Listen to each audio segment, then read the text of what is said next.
Good morning student. In last lecture we learn about the concept of privatization, then elements of privatization and advantages and disadvantages of privatization. In today's lecture we learn about the concept of globalization, then impact of globalization on Indian economy and impact of globalization on Indian industries. So we start with first concept of globalization. Roland Robertson, professor of sociology at the University of Aberdeen, defined the globalization in 1992 as a compression of the world and the intensification of the consciousness of the world as a whole. या ठिकाणी आपल्याला ग्लोबलायझेशनची definition दिलेली आहे. तर Roland Robertson यांनी 1992 साली त्याकडे आपल्याला ग्लोबलायझेशन म्हणजेच काय ते डिफाईन केलेलं आहे. तर त्यांच्यामध्ये ग्लोबलायझेशन म्हणजेच काय, तर त्या ठिकाणी संपूर्ण जगाचं कॉम्प्रेशन म्हणजे संपूर्ण जगाचं त्या ठिकाणी एकत्रीकरण करण्यात आलं. त्याचबरोबर संपूर्ण जगाचे काही कॉन्शियसनेस असतील ते कशा पद्धतीने एकत्रित आणता येतील, म्हणजे थोडक्यात संपूर्ण जग जे आहे ते कशा पद्धतीने एकमेकाला कनेक्ट करता येईल, एकमेकाबरोबर एकत्रित करता येईल याच्याकडे फोकस केला गेला. त्यालाच आपण त्याकडे ग्लोबलायझेशन असं म्हटलं जातं. Sociologist Martin Elbro and Elizabeth King define the globalization as all those processes by which the people of the world are incorporated into the single world society. तर या ठिकाणी आपल्याला सोशिओलॉजिस्ट मार्टिन एल्ब्रो आणि एलिझाबेथ किंग यांच्यामध्ये ठिकाणी globalisation म्हणजेच काय, तर त्यांच्यामध्ये डेफिनेशन या ठिकाणी आपल्याला दिलेले आहे.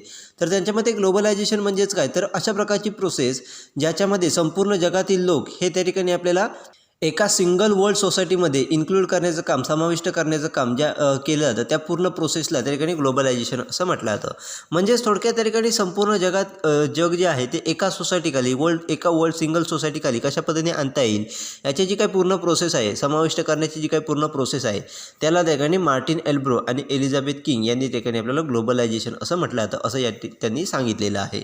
Globalization means dismantling of the trade barrier between the nations and integrations of the nation's economy through the financial flow, trade in goods and services, and corporate investment between the nations. Globalization has increased across the world in recent years due to the fast progress that has been made in the field of technology, especially in the communication and transport. Globalization is the process of international integration arising from the interchange of the worldview, product, idea and other aspects of the culture. तर या ठिकाणी आपल्याला ग्लोबलायझेशनची concept अगदी थोडक्यात सांगितलेली आहे. तर globalisation म्हणजेच काय, तर त्या ठिकाणी दोन वेगळ्या नेशनमध्ये किंवा दोन वेगळ्या कंट्रीजमध्ये त्या ठिकाणी ट्रेड करण्यासाठी म्हणजेच गुड्स अँड सर्व्हिसेसचे ट्रेड करण्यासाठी वेगळे जे काही बॅरियर्स होते ते कमी करण्याचं काम त्या ठिकाणी ग्लोबलायझेशनच्या माध्यमातून करण्यात आलं. त्याचबरोबर दोन वेगळ्या कंट्रीजच्या इकॉनॉमीज असतील ते आपल्याला कशा पद्धतीने इंटिग्रेट करता येतील, मग त्या ठिकाणी फिनान्शियल फ्लो असेल, गुड्स अँड सर्व्हिसेसचा ट्रेड असेल ते, किंवा वेगवेगळ्या नेशनमध्ये त्या ठिकाणी कॉर्पोरेट इन्व्हेस्टमेंट असेल, यासारख्या वेगळ्या ॲक्टिव्हिटीजमधून आपल्याला दोन कंट्रीच्या इकॉनॉमीज आहेत त्या इंटिग्रेट कशा पद्धतीने करता येईल, एकत्रित कशा पद्धतीने आणता येईल, ही जी काही पूर्ण प्रोसेस आहे त्यालाच आपण त्या ठिकाणी ग्लोबलायझेशन असं म्हटलं जातं. म्हणजेच थोडक्यात संपूर्ण जग जे आहे ते आपल्याला एका रूपखाली किंवा एकत्रित आणण्याचं काम किंवा एकत्रित आणण्याची जी काही प्रोसेस आहे त्यालाच आपण त्या ठिकाणी ग्लोबलायझेशन असं म्हटलं जातं. तर ग्लोबलायझेशन जर बघितलं तर आपल्या लक्षात येईल की अगदी सध्याच्या काळात किंवा रिसेंट इयरमध्ये अगदी मोठ्या प्रमाणात आपल्या ठिकाणी इन्क्रीज झालेलं दिसून येतं. तर यामागचं कारण काय, तर त्यामध्ये आपण बघितलं तर आपल्या लक्षात येईल की सध्याच्या युगात त्या ठिकाणी टेक्नॉलॉजीमध्ये मोठ्या प्रमाणात त्या ठिकाणी प्रोग्रेस आपल्याला झालेली दिसून येते. स्पेशली जर बघितलं तर कम्युनिकेशन असेल किंवा ट्रान्सपोर्ट असेल यासारख्या सेक्टरमध्ये आपल्याला टेक्नॉलॉजिकल ग्रोथ ही त्या ठिकाणी मोठ्या प्रमाणात झालेली दिसून येते. त्यामुळे दोन कंट्री एकमेकाला कनेक्ट करण्यासाठी कम्युनिकेशनच्या माध्यमातून असेल, ट्रान्सपोर्टच्या माध्यमातून असेल, एकमेकाला कनेक्ट करण्यासाठी आपल्याला इझिली त्या ठिकाणी आपल्याला अवेलेबल वेगवेगळे ऑप्शन्स त्या ठिकाणी अवेलेबल असलेले दिसून येतात. त्यामुळे आपल्याला पूर्ण जग जे आहे किंवा दोन नेशन जे आहे ते आपल्याला एकत्रित आणण्यासाठी मोठ्या प्रमाणात मदत आपल्याला झालेली दिसून येते. तर हे ग्लोबलायझेशन घडण्याच्या मागचं मेन कारण काय होतं, तर त्या ठिकाणी वर्ल्डचा जो काही व्ह्यू आहे तो इंटरचेंज म्हणजे त्यामध्ये चेंज होणं असेल, किंवा प्रोडक्ट असतील, किंवा आयडियाज असतील, किंवा वेगवेगळ्या प्रकारचे जे काही कल्चर असतील, कल्चरल अस्पेक्ट्स असतील, याच्यामध्ये ते काय आपल्याला इंटरचेंज म्हणजे त्या ठिकाणी मोठ्या प्रमाणात चेंज झालेले दिसून येतात. त्याच्यामुळे आपल्या ठिकाणी ग्लोबलायझेशन हे मोठ्या प्रमाणात आपल्याला इंटरनॅशनल इंटिग्रेशनच्या माध्यमातून त्या ठिकाणी ग्लोबलायझेशन हे आपल्याला झालेलं दिसून येतं. म्हणजेच थोडक्यात त्या ठिकाणी पूर्ण जगाचा जो काही व्ह्यू आहे तो त्या ठिकाणी आपल्याला चेंज झालेला दिसून येतो. त्यामध्ये प्रोडक्ट असतील, आयडियाज असतील, किंवा वेगवेगळ्या प्रकारचे जे काही कल्चरल अस्पेक्ट्स असतील त्याच्यामध्ये आपल्याला मोठ्या प्रमाणात इंटरचेंज हे झालेले दिसून येतात. त्यामुळे पूर्ण जग जे आहे त्या ठिकाणी आपल्याला इंटिग्रेट एकत्रित आलेलं दिसून येतं. त्यामुळे ग्लोबलायझेशन हे मोठ्या प्रमाणात त्या ठिकाणी आपल्याला सध्या झालेलं दिसून येतं. The government of India made a change in its economic policy in 1991 by which is allowed the direct foreign investment in the country. As a result of this, globalizations of the Indian industry took place on a major scale. म्हणजे त्या ठिकाणी आपल्याला दिलं आहे की 1991मध्ये Indian government या ठिकाणी आपली इकॉनॉमिक पॉलिसी ही चेंज केलेली दिसून येते आणि या चेंज केलेल्या इकॉनॉमिक पॉलिसीनुसार त्या ठिकाणी फॉरेन डायरेक्ट इन्व्हेस्टमेंटसाठी आपल्या कंट्रीमध्ये फॉरेन डायरेक्ट इन्व्हेस्टमेंट करण्यासाठी त्या ठिकाणी आपल्याला अलाव केलेलं दिसून येतं. तर याचा रिझल्ट आपल्याला काय मिळाला तर ग्लोबलायझेशनच्या माध्यमातून त्या ठिकाणी आपल्या इंडियन इंडस्ट्रीज असतील त्याच्यामध्ये मोठ्या प्रमाणात ग्लोबलायझेशन हे झालेलं दिसून येतं. म्हणजेच इंडियन इंडस्ट्रीजमध्ये मोठ्या प्रमाणात आपल्याला इतर कंट्रीमधून त्या ठिकाणी मोठ्या प्रमाणात एंट्री केलेली आपल्याला दिसून येतात व त्यामध्ये मोठ्या प्रमाणात इन्व्हेस्टमेंट ही झालेली दिसून येते. म्हणजे थोडक्यात ग्लोबलायझेशनच्या माध्यमातून आपल्याला इंडियन इंडस्ट्रीमध्ये देखील त्या ठिकाणी ग्लोबलायझेशन हे झालेलं दिसून येतं. अशा पद्धतीने त्या ठिकाणी आपल्याला ग्लोबलायझेशन हे त्या ठिकाणी आपल्याला इंडियामध्ये झालेलं दिसून येतं. Next is impact of globalisation on Indian economy. India opened up the economy in early 90s following the major crisis that led by the foreign exchange crunch that dragged the economy close to the defaulting on loan. The response was slew of the domestic and external sector policy measures the partly prompt by the immediate need and partly by the demand of the multilateral organizations. The new policy regime radically pushed forward in the favor of the more open and market-oriented economy. तर या ठिकाणी आपल्याला ग्लोबलायझेशनचे Indian इकॉनॉमीवरती कशा पद्धतीने परिणाम झाले हे या ठिकाणी आपल्याला दिलेले आहेत. तर इंडियामध्ये ग्लोबलायझेशन कधी सुरू झालं तर ज्यावेळेला 90व्या शतकाच्या सुरुवातीला ज्यावेळेला आपल्याला फॉरेन एक्सचेंजमध्ये क्रंच त्या ठिकाणी आले होते म्हणजेच फॉरेन एक्सचेंजमध्ये मोठ्या प्रमाणात त्या ठिकाणी आपल्याला संकट आलं होतं त्यावेळेला आपलं इंडियन इकॉनॉमी जी आहे ती आपल्याला कुठेतरी लोनमध्ये किंवा कर्जाच्या बुडीत कर्जाच्यामध्ये गेलेली आपल्याला दिसून येते. त्यामुळे इंडियाने आपल्या ठिकाणी इकॉनॉमी जी आहे ती ओपन केली होती, सर्वांसाठी खुली केली होती व सर्वांना ठिकाणी आपल्याला ग्लोबलायझेशन त्या ठिकाणी करून त्या ठिकाणी सर्वांना पूर्ण जगाला ठिकाणी आपल्या इकॉनॉमीमध्ये किंवा आपल्या कंट्रीमध्ये इन्व्हेस्ट करण्यासाठी आपल्याला अपॉर्च्युनिटी निर्माण केलेल्या दिसून येतात व त्याच्या माध्यमातून त्या ठिकाणी आपली इकॉनॉमी जी कर्जात गेली होती ती कुठेतरी वरती काढण्याचा प्रयत्न हा ठिकाणी आपल्याला ग्लोबलायझेशनच्या माध्यमातून इंडियाने केलेला आपल्याला दिसून येतो. आणि अशा प्रकारचे जे काही परिणाम आहेत हे आपल्या देशांतर्गत आणि काही बाह्य क्षेत्रातील धोरणात्मक उपायांवर एक औषध तात्काळ गरज आणि औषधा बहुपक्षीय संस्थांच्या मागणीवरून त्या ठिकाणी आपल्याला सूचित केलेलं दिसून येतं. म्हणजे ही जी काही ओपन इकॉनॉमी करण्याचा जो काही निर्णय होता किंवा त्याला जो काही प्रतिसाद होता तो पूर्णपणे आपल्याला देशांतर्गत असेल किंवा काही बाह्य क्षेत्रातील धोरणात्मक उपायांवर त्या ठिकाणी एक औषधा तात्काळ गरज किंवा बहुपक्षीय संस्थांच्या मागणीवरून त्या ठिकाणी आपल्याला केलेला दिसून येतो. त्याचबरोबर अशा पद्धतीची जी काही नवीन पॉलिसी त्या ठिकाणी तयार करण्यात आली होती ती पूर्णपणे आपल्याला अधिक खुल्या राजवटीखाली त्याचबरोबर त्या ठिकाणी आपल्याला जी काही इकॉनॉमी आहे ती आपल्याला कशा पद्धतीने डेव्हलप करता येतील याच्याकडे आपल्याला ओपन मार्केट ओरिएंटेड इकॉनॉमी त्या ठिकाणी आपल्याला आणि ओपन मार्केट इकॉनॉमी त्या ठिकाणी आपल्याला पॉलिसी त्या ठिकाणी तयार केलेली आपल्याला दिसून येते व त्याच्या माध्यमातून त्या ठिकाणी आपल्याला इंडियन इकॉनॉमी कशा पद्धतीने ग्रो करता येईल याच्याकडे आपल्याला फोकस केलेला दिसून येतो.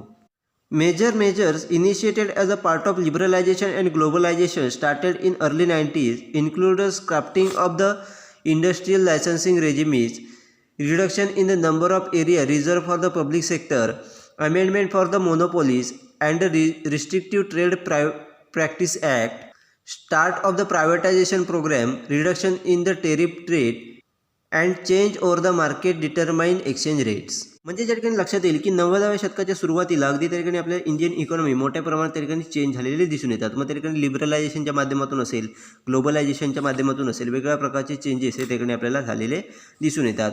मग त्या ठिकाणी आपल्याला इंडस्ट्रियल लायसन्सिंग स्क्रिप्ट करणं असेल मग ते कमी करणं असेल, त्याचबरोबर त्या ठिकाणी आपल्याला पब्लिक सेक्टरसाठी रिझर्व केलेले जे काही इंडस्ट्रियल एरिया असतील ते ठिकाणी रिडक्शन करणं असेल, त्याचबरोबर मोनोपोली अमेंडमेंट असेल, त्याचबरोबर ट्रेड पॉलिसी ॲक्टवरती काही रिस्ट्रिक्शन्स असतील, त्याचबरोबर त्या ठिकाणी आपल्याला प्रायव्हेटायझेशन प्रोग्राम चालू करणं असेल, त्याचबरोबर टेरिफ रेट्स असतील त्याच्यावरती रिस्ट्रिक्शन्स असतील किंवा मार्केट डिटरमाइंड एक्सचेंज रेट असतील त्यामध्ये कुठेतरी चेंज करणं असेल, यासारख्या गोष्टी त्या ठिकाणी आपल्याला लिबरलायझेशन आणि ग्लोबलायझेशनच्या माध्यमातून इंडियन इकॉनॉमीवरती आपल्याला त्याचा इफेक्ट झालेला दिसून येतो. For the year there has been the steady liberalisations of the current account transaction. More and more sector open up for the foreign direct investment and the portfolio investment, facilitating the entry of the foreign investor in the telecom, roads, port, airport, insurance and other major sectors.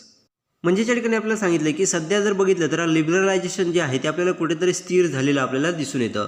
म्हणजे त्या ठिकाणी current account ट्रान्झॅक्शनमध्ये जर अभ्यास केला तर आपल्याला लक्षात येईल की त्या ठिकाणी आपल्याला लिबरलायझेशन आहे ते कुठेतरी आपल्याला आता स्थिर झालेलं आपल्याला दिसून येतं. कारण त्या ठिकाणी आपण बघितलं तर जास्तीत जास्त सेक्टर हे त्या ठिकाणी आपल्याला फॉरेन डायरेक्ट इन्व्हेस्टमेंटसाठी असेल किंवा पोर्टफोलिओ इन्व्हेस्टमेंटसाठी असेल त्या ठिकाणी आपल्याला ओपन झालेली दिसून येतात. मग त्या ठिकाणी टेलिकॉम सेक्टर असेल, रोड्स असतील, पोर्ट्स असतील, एअरपोर्ट्स असतील, इन्शुरन्स असेल किंवा इतर जे काही मेजर सेक्टर आहेत ते आपल्या ठिकाणी फॉरेन डायरेक्ट इन्व्हेस्टमेंट असेल किंवा पोर्टफोलिओ इन्व्हेस्टमेंटसाठी आपल्याला ओपन झालेली दिसून येतात. अशा पद्धतीचे वेगवेगळे जे काही इफेक्ट आहेत ते त्या ठिकाणी आपल्याला इम्पॅक्ट जे आहे ते आपल्याला इंडियन इकॉनॉमीवरती झालेले दिसून येतात. Next part is impact of globalisation on Indian industries. म्हणजे त्या ठिकाणी ग्लोबलायझेशनचा इंडियन इंडस्ट्रीजवरती कशा पद्धतीने इफेक्ट झाला आहे, इम्पॅक्ट झाला आहे हे या ठिकाणी आपल्याला दिलेले आहेत. मग त्या ठिकाणी 2 पार्ट आपल्याला केलेले दिसून येतात, पॉझिटिव्ह इम्पॅक्ट आणि निगेटिव्ह इम्पॅक्ट. तर या ठिकाणी आपण सुरुवातीला पॉझिटिव्ह इम्पॅक्ट कोणकोणते आहेत ते आपण आता पाहूया.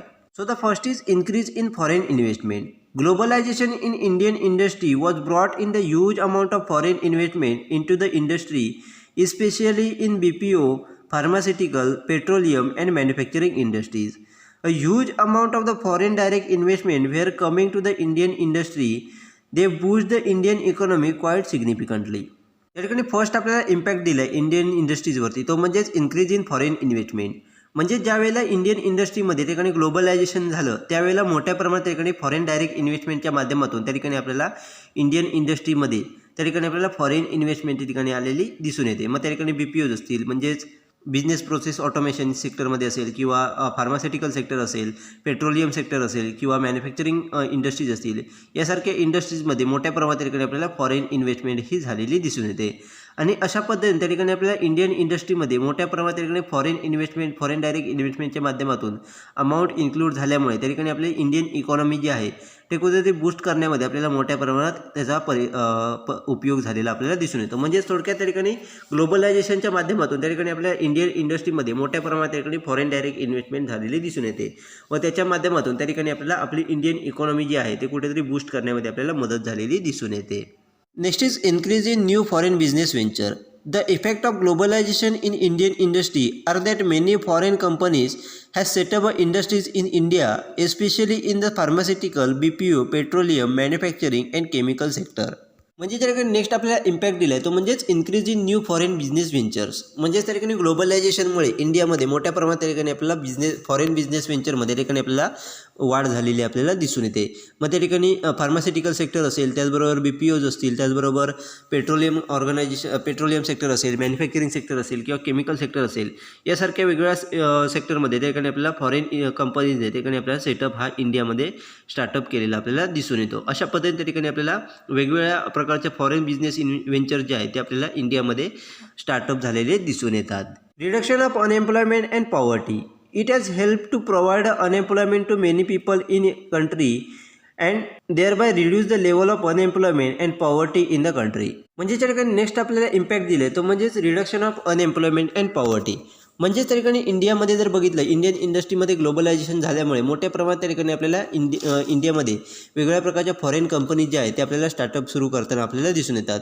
त्यामुळे इंडियन लोकांना त्या कंट्रीमधील पीपलला त्या ठिकाणी आपल्याला एम्प्लॉयमेंट अपॉर्च्युनिटीज ह्या ठिकाणी नवीन एम्प्लॉयमेंट अपॉर्च्युनिटीज जनरेट झालेल्या दिसून येतात. त्याचा परिणाम काय झाला तर जी काही अनएम्प्लॉयमेंट लेवल होती इंडियामध्ये ते कुठेतरी कमी करायला, त्याचबरोबर लोकांना एम्प्लॉयमेंट मिळाल्यामुळे त्या ठिकाणी पॉवर्टी जी होती म्हणजेच गरिबी जी होती ती देखील आपल्या इंडियामध्ये कुठेतरी कमी करायला मदत झालेली दिसून येते.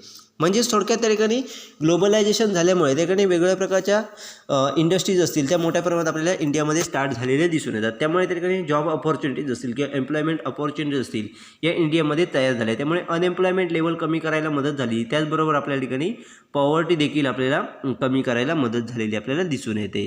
Next is foreign technology. Foreign companies brought in highly advance technology with them and this helped the make to Indian industry more technologically advanced. Next आपल्याला इम्पॅक्ट दिला आहे तो म्हणजेच फॉरेन टेक्नॉलॉजी. म्हणजे ज्या वेळेला इंडियन इंडस्ट्रीमध्ये त्या ठिकाणी ग्लोबलायझेशनला सुरुवात झाली त्यावेळेला मोठ्या प्रमाणात आपल्याला फॉरेन कंपनी ह्या ठिकाणी इंडियामध्ये इन्व्हेस्ट करायला असेल किंवा आपल्याला स्टार्टअप सुरू करायला स्टार्टअप सुरू करताना आपल्याला दिसून येतात. आणि ज्या वेळेला फॉरेन कंपनी ज्या ह्या इंडियामध्ये इन्व्हेस्ट करत होत्या किंवा इंडियामध्ये आपलं स्टार्टअप सुरू करत होतं त्यावेळी वेगळ्या प्रकारची जी काय हायली ॲडव्हान्स टेक्नॉलॉजी होती ती देखील स्वतःबरोबर त्या ठिकाणी इंडियामध्ये घेऊन येताना दिसून येत होत्या. त्यामुळे त्याचा परिणाम काय झाला तर इंडियन इंडस्ट्रीमध्ये त्या ठिकाणी आपल्याला मोठ्या प्रमाणात टेक्नॉलॉजिकल ॲडव्हान्समेंट करायला किंवा टेक्नॉलॉजिकल डेव्हलपमेंट करायला त्या ठिकाणी आपल्याला मदत झालेली दिसून येते. म्हणजेच थोडक्यात त्या ठिकाणी जेव्हा वेगळ्या प्रकारच्या फॉरेन कंपनी ज्या इंडियामध्ये आल्या त्या स्वतःबरोबर येताना स्वतःची टेक्नॉलॉजी देखील घेऊन आल्या, त्यामुळे त्याचा आपल्याला इंडियन इंडस्ट्रीमध्ये टेक्नॉलॉजिकल डेव्हलपमेंट करायला आपल्याला मदत झालेली दिसून येते. Next is increase in standard of living. Greater access to develop a country market and technology transfer hold out a promisable improved productivity and higher living standard. म्हणजे त्या ठिकाणी नेक्स्ट आपल्याला इम्पॅक्ट दिला आहे तो म्हणजेच increase in standard of living. म्हणजेच त्या ठिकाणी ग्लोबलायझेशनमुळे त्या ठिकाणी इंडियन पीपलची त्या ठिकाणी आपलं स्टँडर्ड ऑफ लिव्हिंग आहे ती वाढवायला आपल्याला मदत झालेली दिसून येते. तर ती कशा पद्धतीने, तर त्या ठिकाणी ज्या वेळेला आपल्याला ग्लोबलायझेशन झालं त्यावेळेला वेगवेगळ्या इंडस्ट्रीच्या माध्यमातून त्या ठिकाणी आपल्याला कंट्री मार्केट जे आहे ते डेव्हलप करायला आपल्याला मदत झालेली दिसून येते. त्याचबरोबर फॉरेन टेक्नॉलॉजीच्या माध्यमातून त्या ठिकाणी आपल्या प्रोडक्टची प्रोडक्टिव्हिटी आहे ती कशा पद्धतीने इम्प्रूव्हमेंट करता येईल याच्याकडे आपल्याला फोकस केलेला दिसून येतो. अल्टिमेटली त्याचा इफेक्ट हा प्रत्येक व्यक्तीच्या त्या ठिकाणी स्टँडर्ड ऑफ लिव्हिंगवरती आपल्याला झालेला दिसून येतो. म्हणजे ज्या पद्धतीने त्या ठिकाणी आपल्याला मार्केटची डेव्हलपमेंट झाली, त्याचबरोबर प्रोडक्टची प्रोडक्टिव्हिटी त्या ठिकाणी वाढवण्यात आली, प्रोडक्टची क्वालिटी असेल, क्वांटिटी असेल, ही ज्याप्रमाणे वाढत गेली त्याच पद्धतीने त्या ठिकाणी आपल्याला लोकांची स्टँडर्ड ऑफ लिव्हिंग देखील त्या ठिकाणी आपल्याला हळूहळू वाढत गेलेली दिसून येते. अशा पद्धतीचे वेगवेगळे इम्पॅक्ट जे आहेत, पॉझिटिव्ह इम्पॅक्ट, हे त्या ठिकाणी ग्लोबलायझेशनचे आपल्याला इंडियन इंडस्ट्रीमध्ये झालेले दिसून येतात. Next is good quality product. Now, due to globalization, there is a worldwide market for the companies. People in India are having access to good quality international product. म्हणजेच next आपल्याला इम्पॅक्ट दिला आहे तो म्हणजेच गुड क्वालिटी प्रोडक्ट. म्हणजे ज्या ठिकाणी आपल्याला लक्षात येईल की इंडियन इंडस्ट्रीमध्ये ग्लोबलायझेशन झाल्यामुळे पूर्ण मार्केट हे त्या ठिकाणी आपल्याला लोकांसाठी ओपन झालेलं दिसून येतं.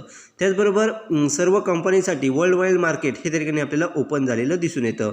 त्यामुळेच त्या ठिकाणी इंडियन लोकांना त्या ठिकाणी आपल्याला इंटरनॅशनल प्रोडक्टची क्वालिटी देखील प्रोडक्ट देखील त्या ठिकाणी खरेदी करायला आपल्याला ॲक्सेस मिळालेला दिसून येतो. त्यामुळे इंडियन पीपलला त्या ठिकाणी आपल्याला चांगल्या क्वालिटीचे त्या ठिकाणी गुड क्वालिटीचे इंटरनॅशनल प्रोडक्ट त्या ठिकाणी त्याचा ॲक्सेस देखील आपल्याला ठिकाणी मिळालेला दिसून येतो. अशा पद्धतीने ग्लोबलायझेशनमुळे त्या ठिकाणी आपल्याला वेगवेगळ्या प्रकारचे जे काही बेनिफिट आहे ते त्या ठिकाणी आपल्याला झालेले दिसून येतात.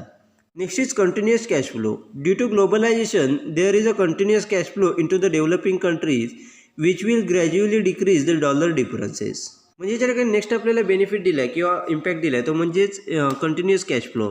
म्हणजेच त्या ठिकाणी ग्लोबलायझेशनमध्ये इंडियन इंडस्ट्री असेल किंवा इतर ज्या काही डेव्हलपिंग कंट्रीज आहेत याच्यामध्ये आपल्याला मोठ्या प्रमाणात त्या ठिकाणी cash flow, continuous cash flow हा त्या ठिकाणी आपल्याला झालेला दिसून येतो. म्हणजे थोडक्यात सर्व जग किंवा संपूर्ण कंट्री या ठिकाणी आपल्याला एकत्रित आल्यामुळे त्या सर्व कंट्रीजमध्ये डेव्हलपिंग कंट्रीज असतील किंवा डेव्हलप कंट्रीज असतील यांच्यामध्ये आपल्याला त्या ठिकाणी कंटिन्युअस कॅश फ्लो हा त्या ठिकाणी झालेला दिसून येतो. त्याचा इम्पॅक्ट काय झाला तर त्या ठिकाणी आपल्याला जो काही डॉलर डिफरन्स आहे तो आपल्याला कुठेतरी कमी करायला मदत झालेली आपल्याला दिसून येते. Next is interchange of culture. There is a cultural intermingling happening. Indians are trying to understanding the cultural preferences of the foreign countries and we are actually coming across thing like we like and are adopting it. For example new dressing style, change in food habit etcetera. म्हणजे ज्या ठिकाणी next आपल्याला impact दिला आहे तो म्हणजेच interchange in culture. म्हणजेच त्या ठिकाणी आपल्याला लक्षात येईल इंडियन इंडस्ट्रीजमध्ये त्या ठिकाणी आपल्याला ग्लोबलायझेशन झाल्यामुळे त्या ठिकाणी वेगळ्या कंट्रीचं जे काही कल्चर आहे त्याच्यामध्ये आपल्याला इंटरचेंज झालेला दिसून येतो. कारण त्या ठिकाणी वेगवेगळ्या कंट्री या एकत्र आल्यामुळे एकमेकाकडून ते जे काही आपले कल्चर असतील ते कल्चर हे ट्रान्सफर होताना आपल्याला दिसून येतं. त्याचबरोबर इंडिया जर बघितलं तर इंडियन पीपल जे आहेत ते आपल्याला वेगळ्या कंट्रीचं जे काही कल्चर आहे ते अंडरस्टँड करण्यामध्ये जास्त इंटरेस्टेड असलेले आपल्याला दिसून येतात.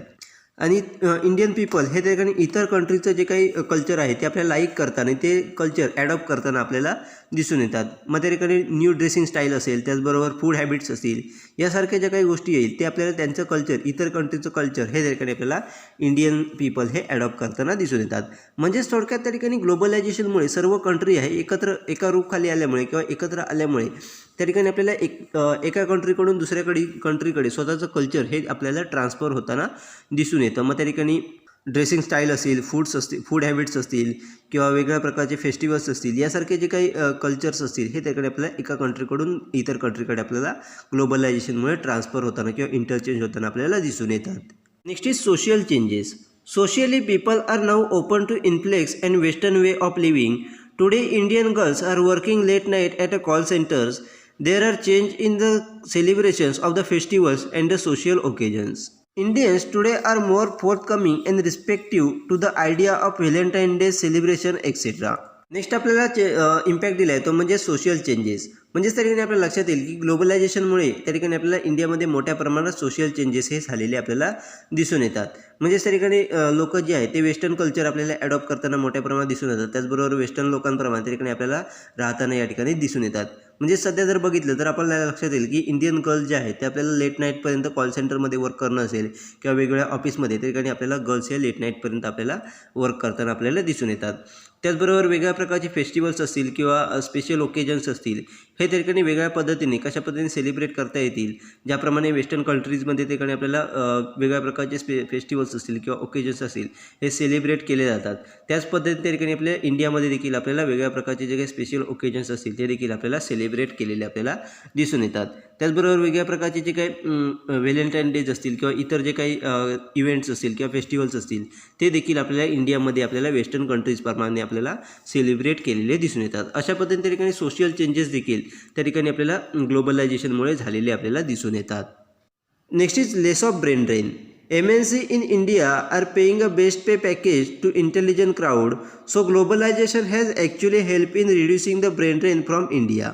Today the young Indian look at their home country with lot of aspirations and dignity and are ready to work in their homeland.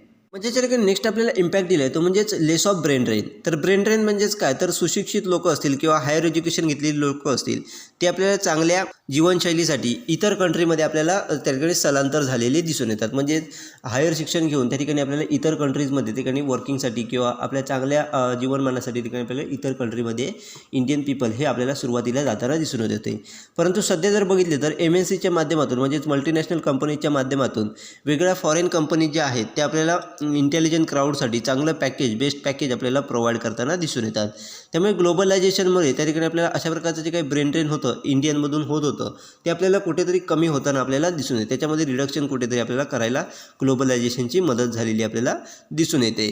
त्याचबरोबर सध्या जर बघितलं तर यूथ इंडियन असतील किंवा यंग इंडियन्स असतील हे त्या ठिकाणी आपल्याला स्वतःच्या कंट्रीकडे म्हणजेच इंडियाकडे त्या ठिकाणी एक ॲस्पायरेशनमधून किंवा डिग्निटीने आपल्याला बघताना दिसून येतात व स्वतःच्या होमलँडमध्ये कशा पद्धतीने वर्क करता येईल याच्याकडे आपल्याला जास्तीत जास्त फोकस करताना दिसून येतात. म्हणजेच थोडक्यात त्या ठिकाणी ग्लोबलायझेशनच्या पूर्वी जे काही इंडियामधून ब्रेन ड्रेन होत होतं म्हणजे जे काही सुशिक्षित लोक असतील किंवा हायर एज्युकेटेड लोक असतील ते चांगल्या सुशिक्षित सुरक्षित जीवनमानासाठी किंवा चांगल्या जीवनमानासाठी इतर कंट्रीमध्ये कामासाठी जात होते किंवा त्या कंट्रीमध्ये राहण्यासाठी जात होते ते कुठेतरी आपल्याला ग्लोबलायझेशनमुळे कमी झालेलं आपल्याला दिसून येतं. अशा पद्धतीचे जे काही पॉझिटिव्ह इम्पॅक्ट आहे ते इंडियन इंडस्ट्रीजवरती ग्लोबलायझेशनचे आपल्याला झालेले दिसून येतात. नेक्स्ट आपल्याला दिले ते म्हणजेच negative impact of globalisation on Indian industries. ते आपण लेक्चरमध्ये बघणार आहोत कोणकोणत्या पद्धतीचे निगेटिव्ह इम्पॅक्ट त्या ठिकाणी झालेले आहेत ते.